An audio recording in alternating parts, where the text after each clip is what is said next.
Ang bongga naman ng magkapatid na Kobe Paras at Andre Paras. Nasa The Grand Bar and Lounge kasi sila sa Newport World Resort noong Thursday night. Siyempre may kanya-kanyang date sila. Si Kobe ay kadate ang girlfriend niyang si Kylene Alcantara at si Hane Escares naman ang kadate ni Andre. Chika ng source ng Abante, masaya raw ang mga grupo nina Kobe at Andre. Sabi pa nga ng kaibigan ng Abante na nakakita sa kanila, sayaw ng sayaw sina Kobe at Kylene pati si Andre at yung kadate niya. May mga nagpa-picture sa kanila at game naman sila. They're nice. Ang maganda pa, game na game raw si Kylene nang hilingan siya ng bandang nakasalang that night na kumanta. Pinakanta si Kylene ng Dancing Queen at kumanta naman, She's Very Nice. Ang saya nga, dagdag pa ng kaibigan ng Abante. And yes, sweet na sweet nga rin sina Kobe at Kylene, lantara ng araw ang sweetness ng dalawa. Obvious na very much in love sila sa isa't isa. Chika pa ng kaibigan ng Abante.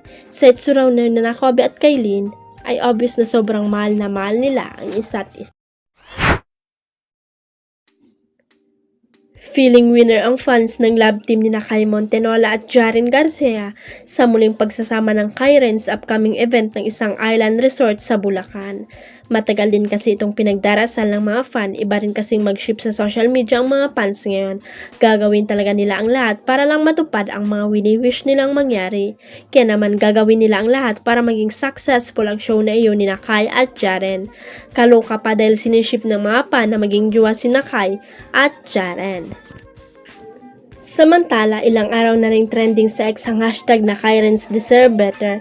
Hopya ang fans na mapansin ng kapamilya management ang love team ni Kai at Jaren. Sana nga raw after na Fiang Smith at JM Ibarra sa Barrio Fiesta event ng TFC sa Dubai nitong linggo, ay ang Kyren naman ang isama sa susunod na Barrio Fiesta sa London na magaganap on July 20 sa Upscourt Farm. Total, taga London naman daw si Jaren kaya mas magiging madali ito para sa kanya.